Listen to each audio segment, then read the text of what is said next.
Hello friends, income സ്ട്രാറ്റജിയുടെ 7th പാർട്ടിലേക്ക് നിങ്ങൾക്ക് സ്വാഗതം. ഈ വീഡിയോയിൽ ഞാൻ നിങ്ങളോട് ഷെയർ ചെയ്യാൻ പോകുന്നത് 20 ഇൻവെസ്റ്റ്മെന്റ്സും അതിൽ നിന്ന് നമുക്ക് കിട്ടാവുന്ന ഇൻട്രസ്റ്റ് റേറ്റും അല്ലെങ്കിൽ നമുക്ക് കിട്ടാവുന്ന ടാക്സ് ബെനിഫിറ്റ്, ഈ 3 ഫാക്ടറുകളെ കുറിച്ചാണ് ഞാൻ ഈ വീഡിയോയിലൂടെ നിങ്ങളോട് ഷെയർ ചെയ്യാൻ പോകുന്നത്. ഇതിൻ്റെ മുമ്പുള്ള പാർട്സ് 1 to 6 പാർട്ട് കണ്ടിട്ടില്ലെങ്കിൽ ആ പാർട്ട് നിങ്ങൾ തീർച്ചയായും കാണണം. നിങ്ങൾക്ക് ഒരു ഇൻവെസ്റ്റ്മെന്റ് മോട്ടിവേഷൻ ആയിരിക്കും ആ ഓരോ വീഡിയോസും. അപ്പോൾ എൻ്റെ വീഡിയോയിലേക്ക് ഞാൻ കടക്കുകയാണ്. എൻ്റെ പേര് ഹാരി. നിങ്ങൾക്ക് ഹാരീസ് ലൈഫ് ടിപ്സിലേക്ക് സ്വാഗതം. ആദ്യമേ പറയാൻ പോകുന്ന 20 ഇൻവെസ്റ്റ്മെന്റ്സിനെ കുറിച്ച് പറയാം. ആദ്യത്തെ ഇൻവെസ്റ്റ്മെന്റ് ആണ് എംപ്ലോയി പ്രൊവിഡന്റ് ഫണ്ട്, രണ്ടാമത്തത് saving banks, third one TDR അതായത് ടാക്സ് സേവിംഗ് ഫിക്സഡ് ഡെപ്പോസിറ്റ്, നാലാമത്തെ ഫിക്സഡ് ഡെപ്പോസിറ്റ്, 5 ഫ്ലെക്സിബിൾ RD, ആറാമത്തത് പബ്ലിക് പ്രൊവിഡന്റ് ഫണ്ട്, ഏഴാമത്തത് national saving certificate, 9 post office time deposit, 9 national pension system, 10 Atal pension Yojana, 11 unit linked insurance plan അഥവാ ULIP, അടുത്തത് ELSS equity linked saving certificate scheme, 13 Sukanya Samriddhi account, 14 Rajiv Gandhi equity saving scheme, 15 mutual funds, 16 bond, 17 share market അല്ലെങ്കിൽ equity, 18 real estate, 19 gold, 20 crypto currency. ഇങ്ങനെയുള്ള 20 സ്കീമുകളെ കുറിച്ചാണ് ഞാൻ നിങ്ങളോട് share ചെയ്യാൻ പോകുന്നത്. ഞാൻ ഓരോന്നിനെ കുറിച്ചും ഡീറ്റെയിൽഡും ഷോർട്ടുമായിട്ടും നിങ്ങളോട് ഷെയർ ചെയ്യാം. എൻ്റെ വീഡിയോ അവസാനം വരെ കാണുക. എല്ലാ സ്കീമിനെ കുറിച്ച് ഒരു ബേസിക് ഐഡിയ കിട്ടിയതിന് ശേഷം നിങ്ങൾക്ക് തന്നെ തീരുമാനിക്കാൻ പറ്റും ഏതാണ് നല്ലൊരു സ്കീം എന്നും ഏത് സ്കീമിൽ നിങ്ങൾക്ക് നിങ്ങളുടെ പൈസ നിങ്ങൾക്ക് ആപ്റ്റായ രീതിയിൽ ഇൻവെസ്റ്റ് ചെയ്യാമെന്ന് നിങ്ങൾക്ക് തീരുമാനിക്കാൻ സാധിക്കുന്നതാണ്. ആദ്യം ഞാൻ നിങ്ങളോട് പറയാൻ പോകുന്നത് എംപ്ലോയി പ്രൊവിഡന്റ് ഫണ്ടിനെ കുറിച്ചാണ്. ഇതൊരു എംപ്ലോയി ആയിട്ടുള്ള ഒരാൾക്ക് അദ്ദേഹത്തിൻ്റെ എംപ്ലോയി ടൈമിൽ അദ്ദേഹത്തിൻ്റെ അതായത് എംപ്ലോയിയുടെ ഒരു 12% ബേസിക് പേയും എംപ്ലോയർ അതിൻ്റെ റിമൈനിങ് എമൗണ്ടും കോൺട്രിബ്യൂട്ട് ചെയ്യാവുന്ന ഒരു ഇൻവെസ്റ്റ്മെന്റ് സ്കീമാണ്. ഏറ്റവും നല്ല റിട്ടേൺസ് തരുന്ന ഒരു സ്കീമാണ്. ശരിക്കും 8.55% ആണ് ഈ ഇയറിൽ ഇപ്പോഴത്തെ റേറ്റ് നിൽക്കുന്നത്. ഇതിൻ്റെ ഫുൾ എമൗണ്ടും ടാക്സ് എക്സംപ്റ്റഡ് ആണ്. ഇത് നമ്മൾ എന്തോരം നാൾ ജോലി ചെയ്യുന്നുണ്ടോ അതാണ് അതിൻ്റെ ട്യൂണർ പീരീഡ് ആയിട്ട് കാണുന്നത്. പിന്നെ ഞാൻ പിന്നെ ഒരു ഡിസ്ക്ലെയിമർ പറയാം. ഞാൻ ഈ വീഡിയോ ചെയ്യുന്നത് 2019 ജൂണിലാണ്. കാരണം ഈ പറയുന്ന പെർസെൻറ്റേജ് ഒക്കെ ഇയർലി വേരിയേഷൻ നടക്കുന്നുണ്ട്. അപ്പോൾ നിങ്ങൾ പിന്നീട് ഒരു സമയത്താണ് ഈ വീഡിയോ കാണുമ്പോൾ അന്നേരത്തെ റേറ്റ് ആയിട്ട് ചിലപ്പോൾ ഒരു 0.1 to 0.5% ഒക്കെ പ്ലസ് ഓർ മൈനസ് വേരിയേഷൻസ് വന്നിരിക്കാം. അത് നമ്മുടെ ഇൻഫ്ലേഷൻ റേറ്റ് ഒക്കെ അനുസരിച്ചാണ് സെറ്റ് ചെയ്യുന്നത്. ഇപ്പോഴത്തെ കറന്റ് ഇൻഫ്ലേഷൻ റേറ്റ് നിൽക്കുന്നത് 3.6% ആണ്. ഫോർകാസ്റ്റഡ് നിൽക്കുന്നത് അബൌട്ട് 4.2% ആണ്. അതായത് നെക്സ്റ്റ് ഇയറിലേക്കുള്ള ഇൻഫ്ലേഷൻ്റെ പെർസെൻറ്റേജ് ഫോർകാസ്റ്റ് ചെയ്തേക്കുന്നത്. അപ്പോൾ അതനുസരിച്ച് ബാങ്കുകളുടെ ചാർജുകളെല്ലാം മാറാൻ ചാൻസ് ഉണ്ട്. ഓക്കെ, അടുത്ത രണ്ടാമത്താണ് സേവിങ്സ്. ബാങ്ക് സേവിങ്ങിനകത്ത് പൈസ കടന്നു, അതായത് നമ്മുടെ ബാങ്ക് അക്കൗണ്ടിൽ കടന്നിട്ടുണ്ടെങ്കിൽ ഇപ്പോൾ ഉള്ള ഇൻട്രസ്റ്റ് റേറ്റ് 3.5% ആണ്. അതിന് പ്രത്യേകിച്ച് ടാക്സ് ബെനിഫിറ്റ് ഒന്നും കിട്ടുന്നില്ല.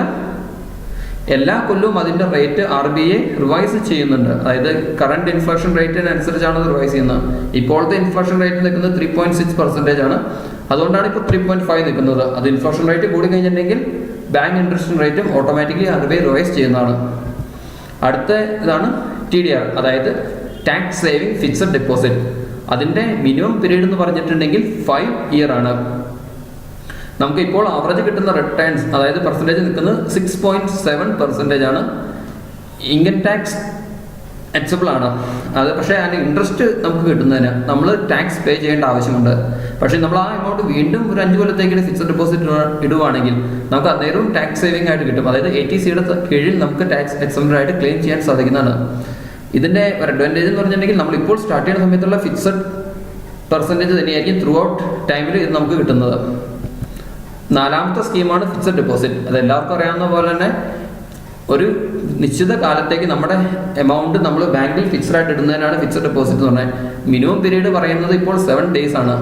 അതൊട്ട് 1 വർഷം വരെ ഇടുവാണെങ്കിൽ സാധാരണ 7% റിട്ടേൺസ് കിട്ടും.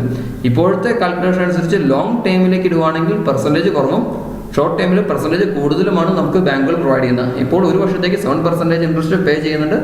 കൂടുതലായി കഴിഞ്ഞാൽ അത് 6.7 വരെയൊക്കെ താഴാറുണ്ട്. 6.2% ആണെന്നുണ്ട് ഒരുപാട് കാലത്തേക്ക് ഇട്ട് കഴിഞ്ഞാൽ. ഇൻട്രസ്റ്റ് കിട്ടുന്നതിന് ടാക്സിബിൾ ആണ്. അതൊരു ഫിക്സഡ് റേറ്റിലായിരിക്കും പോകുന്നത്. എല്ലാ കൊല്ലവും കറണ്ട് ഇൻഫ്ലേഷൻ റേറ്റ് അനുസരിച്ച് ഗവൺമെൻറ് റിവൈസ് ചെയ്തുകൊണ്ടിരിക്കും. ഇനി 5ാമത്തെ സ്കീമാണ് ഫ്ലെക്സിബിൾ RD. അതായത് ഒരു നിശ്ചിത കാലത്തേക്ക് ഫ്ലെക്സിബിൾ ആയിട്ടുള്ള നമുക്ക് പറ്റുന്ന രീതിയിലുള്ള എമൗണ്ട് കറക്റ്റായിട്ട് ഓരോ ടെന്യൂർ വെച്ച് മന്ത്ലി ഡിപ്പോസിറ്റ് ചെയ്യുന്നതിനാണ് ഫ്ലെക്സിബിൾ ആർ ഡി എന്ന് പറയുന്നത്. ഒരു വർഷത്തിന് മുകളിലേക്കാണ് സാധാരണ ഫ്ലെക്സിബിൾ ആർ ഡിയുടെ സ്കീമുകൾ നോക്കുന്നത്. അതിന് 6.7% ആണ് സാധാരണ റിട്ടേൺ കിട്ടുന്നത്. ഇൻട്രസ്റ്റ് വരുന്നതിനും പ്രിൻസിപ്പൽ ഇൻട്രസ്റ്റ് വരുന്നതിന് ടാക്സിബിൾ ആണ്. ത്രൂ ഔട്ട് ഇതിൽ ഫിക്സഡ് ആയിരിക്കും ആ ത്രൂ ഔട്ട് പീരീഡിൽ. പക്ഷേ ഗവൺമെൻറ് ഓരോ സമയത്തിനനുസരിച്ച് അത് റിവൈസ് ചെയ്യുന്നതാണ്. അടുത്ത സ്കീമാണ് പബ്ലിക് പ്രൊവിഡന്റ് ഫണ്ട്. ഞാൻ ഏറ്റവും കൂടുതൽ റെക്കമെൻഡ് ചെയ്യുന്ന ഒരു ഇൻവെസ്റ്റ്മെൻറ്റ് മെത്തേഡാണ് PPF. കാരണം ഇതിൻ്റെ റിട്ടേൺസ് കിട്ടുന്നത് 8% ആണ്. ലോക്കിൻ പീരീഡ് 15 കൊല്ലമാണ്. ഇൻട്രസ്റ്റും മെച്യൂരിറ്റിയും എമൗണ്ട് കിട്ടുന്നതിന് നമുക്ക് കംപ്ലീറ്റ്ലി ടാക്സ് എക്സംപ്റ്റഡ് ആണ്. ഇതിൻ്റെ അഡ്വാൻറ്റേജ് എന്ന് പറഞ്ഞിട്ടുണ്ടെങ്കിൽ നമ്മളൊരു 7 കൊല്ലമൊക്കെ ഡെപ്പോസിറ്റ് ചെയ്തിട്ടുണ്ടെങ്കിൽ അതിൻ്റെ ഹാഫ് ഓഫ് എമൗണ്ട് നമുക്ക് വിഡ്രോ ചെയ്യാം, അല്ലെങ്കിൽ 1.5 lakh വരെ ഏതാണോ ലോവർ നമുക്കത് വിഡ്രോ ചെയ്തെടുക്കാൻ പറ്റും.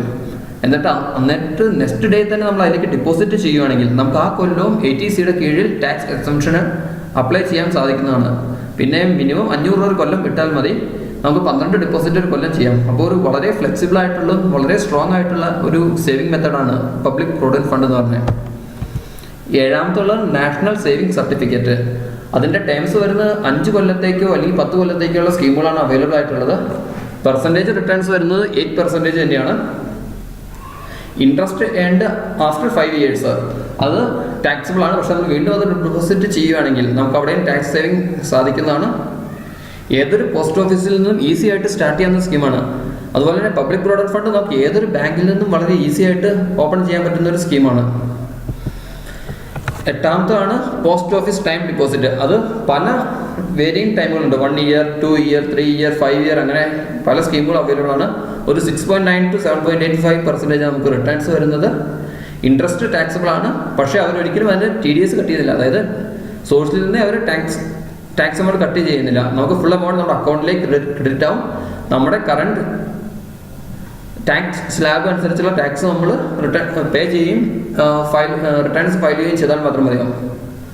പിന്നെ ഈ post office time deposit tax exempted ആയിട്ട് കിട്ടും. പക്ഷെ അന്നേരം ആ 5 year പീരീഡിൻ്റെ ഇതെടുത്താൽ മാത്രമാണ് നമുക്ക് ടാക്സ് എക്സംപ്ഷന് അപ്ലൈ ചെയ്യാൻ സാധിക്കുകയുള്ളൂ. 9ാമത്തെ സ്കീമാണ് നാഷണൽ പെൻഷൻ സിസ്റ്റം. അതായത് ഒരു പെൻഷൻ, അതായത് സാധാരണ ഇപ്പോൾ പ്രൈവറ്റ് സെക്ടർ കമ്പനിയിൽ വർക്ക് ചെയ്യുന്നവർക്കൊന്നും പെൻഷൻ കിട്ടുന്നില്ല. അപ്പോൾ അവർക്ക് ചെയ്യാവുന്ന ഏറ്റവും നല്ലൊരു സ്കീമാണ് നാഷണൽ പെൻഷൻ സിസ്റ്റം. ഇതിൻ്റെ 8% റിട്ടേൺസ് തരുന്നുണ്ട്. പിന്നെ ഒരു അഡ്വാൻറ്റേജ് എന്ന് പറഞ്ഞിട്ടുണ്ടെങ്കിൽ 40% ഓഫ് കോർപ്പറേറ്റ്സ്, അതായത് അക്യുമുലേറ്റ് ചെയ്ത എമൗണ്ട് ടാക്സ് എക്സംപ്റ്റഡ് ആണ് മച്യൂരിറ്റിയുടെ സമയത്ത്. 60% എമൗണ്ട് മാത്രം നമ്മൾ ടാക്സ് പേ ചെയ്താൽ മതി. പിന്നെ ഒരു അഡ്വാൻറ്റേജ് എന്ന് പറഞ്ഞിട്ടുണ്ടെങ്കിൽ 1.5 lakh rupees നമ്മൾ ഡെപ്പോസിറ്റ് ചെയ്യുന്നത് നമുക്ക് ATCയുടെ കീഴിൽ ടാക്സ് എക്സംപ്ഷന് അപ്ലൈ ചെയ്യാം. പിന്നെ ഒരു അഡീഷണൽ 50,000 rupees ATCയുടെ കീഴിൽ നമുക്ക് എക്സംപ്ഷന് വേണ്ടി അപ്ലൈ ചെയ്യാൻ സാധിക്കുന്നതാണ്. ഇയർലി മിനിമം 500 രൂപ വെച്ച് നമുക്ക് ഡെപ്പോസിറ്റ് ചെയ്യാൻ സാധിക്കും. അടുത്ത 10ാമത്തെ സ്കീമാണ് അടൽ പെൻഷൻ യോജന. ഇതും ഒരു പെൻഷൻ സ്കീമാണ്. 7.32% ആണ് ആനുവൽ റിട്ടേൺസ് തരുന്നത്. നമുക്ക് ടാക്സ് ബെനിഫിറ്റ് ഒന്നും കിട്ടുന്നില്ലെങ്കിലും ഇതിന് മറ്റൊരു വലിയൊരു അഡ്വാൻറ്റേജ് ഉള്ളത് എന്താണെന്ന് വെച്ചിട്ടുണ്ടെങ്കിൽ നമ്മൾ കോൺട്രിബ്യൂട്ട് ചെയ്യുന്നതിൻ്റെ 50% ഗവൺമെൻറ്റും അതിലേക്ക് കോൺട്രിബ്യൂട്ട് ചെയ്യും.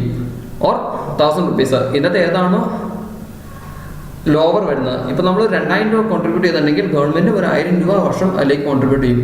നമ്മൾ 1000 രൂപ ചെയ്തിട്ടുണ്ടെങ്കിൽ ഗവൺമെൻറ് ഒരു 500 രൂപ കോൺട്രിബ്യൂട്ട് ചെയ്യും. അപ്പോൾ ഗവൺമെൻറ് ഭാഗത്ത് നിന്ന് കോൺട്രിബ്യൂഷൻ ഉള്ളത് കൊണ്ട് നല്ല രീതിയിൽ ഒരു ഇൻവെസ്റ്റ്മെൻറ്റ് സ്കീമാണിത്. ഒരു മിനിമം ഇയർ പറയുന്നത് 20 year ആണ് ഇതിൻ്റെ ടൈം വേണ്ടത്. അതായത് മാക്സിമം 40 വയസ്സ് വരെയും ഉള്ള ഒരാൾക്കാണ് ഈ സ്കീമിൽ ചേരാൻ സാധിക്കുകയുള്ളൂ. പക്ഷേ ഏറ്റവും നല്ലൊരു പെൻഷൻ സ്കീമുകളിൽ പെട്ട ഒന്ന് തന്നെയാണ് ഇത്. 11ാമത്തെ യൂണിറ്റ് ലിങ്ക്ഡ് ഇൻഷുറൻസ് പ്ലാൻ അഥവാ ULIP. ഞാൻ റെക്കമെൻഡ് ചെയ്യുന്ന മറ്റൊരു ഏറ്റവും നല്ലൊരു സ്കീമാണ് ULIP. ഇത് മാർക്കറ്റുമായിട്ട് റിലേറ്റഡ് ആണ്. അതായത് നമ്മൾ കൊടുക്കുന്ന പൈസ എനിക്ക് ഇൻഷുറൻസ് നമുക്ക് കിട്ടുന്നു, നമുക്ക് മാർക്കറ്റിലേക്ക് അവർ ഇൻവെസ്റ്റ്മെന്റ് ചെയ്യുന്നു. ഒരു 5 to 20% ഒക്കെ വരെയും ഗ്രോത്ത് കിട്ടുന്നുണ്ട്. അത് ഇൻഡെക്സിന്റെ ഗ്രോത്ത് അനുസരിച്ചിരിക്കും. ഇൻഡെക്സ് പറഞ്ഞിട്ടുണ്ടെങ്കിൽ ഷെയർ മാർക്കറ്റ്, അതായത് ഓവറോൾ കമ്പനികളുടെ മാർക്കറ്റ് റേറ്റ് കൂടുകയാണെങ്കിൽ നല്ല രീതിയിൽ റിട്ടേൺസ് കിട്ടാവുന്ന ഒരു സ്കീമാണ്. നമുക്ക് ഇതിൽ നിന്ന് 1.5 lakh വരെയും ATCയുടെ കീഴിൽ നമുക്ക് ടാക്സ് എക്സംപ്ഷന് അപ്ലൈ ചെയ്യാവുന്നതാണ്. ഇതിൻ്റെ മച്യൂരിറ്റി എമൗണ്ടും ടാക്സ് എക്സംപ്റ്റഡ് ആണ്. ബേസിക്കലി നമുക്ക് ഈ ഒരു സ്കീമിൽ ചേരുന്ന വഴി നമുക്കൊരു ഇൻഷുറൻസും കിട്ടുന്നു, കൂടെ നമ്മൾ ഒരു നല്ലൊരു ഇൻവെസ്റ്റ്മെൻറ്റും കൂടിയാണ് ചെയ്യുന്നത്. അടുത്ത 12ാമത്തെ സ്കീമാണ് സുകന്യ സമൃദ്ധി അക്കൗണ്ട്. പെൺമക്കളുള്ള ഏത് പാരൻറ്റിനോടും ഞാൻ റെക്കമെൻഡ് ചെയ്യുന്ന ഏറ്റവും നല്ലൊരു സ്കീമാണിത്. കാരണം 15 വർഷം മാത്രമാണ് അതിന് ലോക്കിൻ പീരീഡ് വരുന്നത്. 8.1%. മറ്റെല്ലാ സ്കീമിനേക്കാളും 0.1% ഗവൺമെന്റ് ഇതിന് ഓഫർ ചെയ്യുന്നതിന്റെ കാരണം പെൺകുട്ടികളെ കൂടുതൽ സപ്പോർട്ട് ചെയ്യാൻ വേണ്ടിയാണ്. മിനിമം നമ്മളൊരു 1000 രൂപയാണ് പെർ വർഷം ഇടേണ്ട ആവശ്യമുള്ളൂ. ഇതിന് 80സിയുടെ കീഴിൽ 1.5 ലാക്ക് വരെ ടാക്സ് എക്സംപ്ഷൻ അപ്ലൈ ചെയ്യാവുന്ന ഒരു സ്കീമാണിത്. മാക്സിമം 2 കുട്ടികൾക്ക് വരെയാണ് അപ്ലൈ ചെയ്യാൻ പറ്റുള്ളൂ. എന്നാലും ഇത് ഒരു പെൺമക്കളുള്ള ഏതൊരു പാരന്റിനും ചെയ്യാവുന്ന ഒരു സ്കീമാണ്. ഇത് പെൺകുട്ടികൾക്ക് മാത്രമാണ് applicable. ELSS equity linked saving scheme. ഇതിന്റെ മിനിമം ലോക്കിൻ പീരീഡ് 3 ഇയർ ആണ്. ടാക്സ് സേവിംഗ് ഉദ്ദേശിച്ച് ഇൻവെസ്റ്റ്മെന്റ് ചെയ്യാവുന്ന ആർക്കും എടുക്കാവുന്ന ഒരു നല്ലൊരു സ്കീമാണിത്.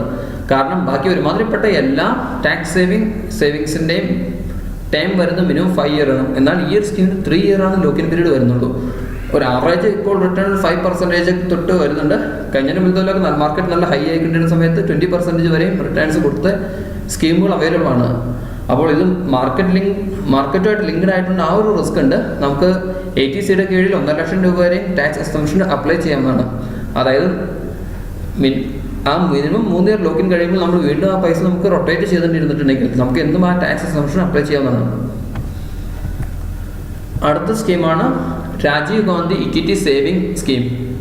ഇത് government funded equity mutual funds ആണ്. അതുകൊണ്ട് ലോക്കിൻ പീരീഡ് 3 വർഷമാണ് വരുന്നുള്ളൂ.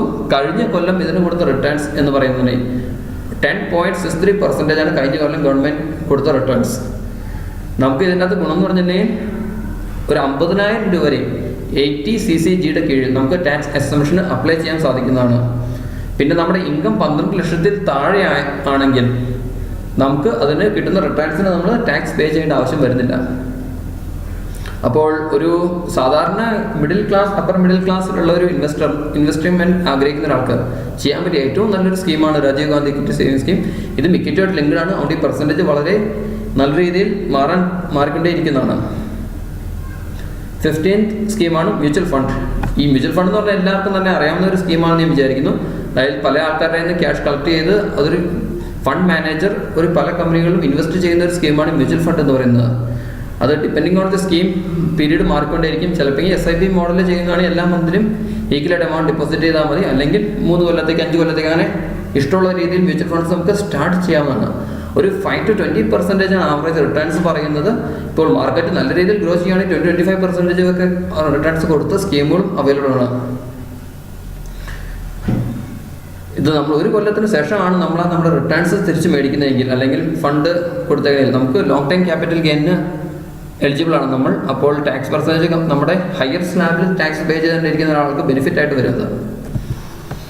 11ാമത്തെ ഇതാണ് ബോൺസ്, അതായത് കടപ്പത്രങ്ങൾ. ഗവൺമെന്റ് ഒരുപാട് കടപ്പത്രങ്ങൾ ഇറക്കുന്നുണ്ട്. അതിന് ആവറേജ് ഒരു 8% റിട്ടേൺസ് കൊടുക്കുന്നുണ്ട്. ലോക്കിൻ പീരീഡ് പറയുന്നത് ഒരു 5 വർഷത്തേക്കാണ്. നമുക്ക് കിട്ടുന്ന റിട്ടേൺസിന് നമ്മൾ ടാക്സ് അടയ്ക്കേണ്ട ആവശ്യമില്ല. അതുകൊണ്ട് ഏറ്റവും സേഫ് ആയിട്ടുള്ളതും ഏറ്റവും നല്ല രീതിയിൽ ലിക്വിഫൈ ചെയ്യാവുന്ന ഒരു ഇൻവെസ്റ്റ്മെന്റ് മെത്തേഡാണ് ബോണ്ട്. ഇത് ഗവൺമെന്റ് ബോണ്ടുകൾ മേടിക്കുകയാണെങ്കിൽ നമുക്ക് ഏറ്റവും വിശ്വസ്തയോടുകൂടി ചെയ്യാവുന്ന ഒരു കാര്യമാണ്. നമ്മുടെ ലിക്വിഫൈ എന്ന് പറഞ്ഞാൽ 5 വർഷത്തിന് ശേഷം നമുക്ക് എപ്പോൾ വേണമെങ്കിലും ആ കടപ്പത്രം തിരിച്ചു കൊടുത്ത് നമുക്ക് നേരത്തെയുള്ള റിട്ടേൺസും ഇൻട്രസ്റ്റും കൂടി നമുക്ക് ഈസിയായിട്ട് തിരിച്ച് കളക്ട് ചെയ്യാൻ പറ്റുന്നതാണ്. അടുത്താണ് ഷെയർ മാർക്കറ്റ് ഓർ ഇക്വിറ്റി. ഇതെപ്പോഴും മാർക്കറ്റ് റിസ്ക് ഉള്ള ഒരു കേസാണ്.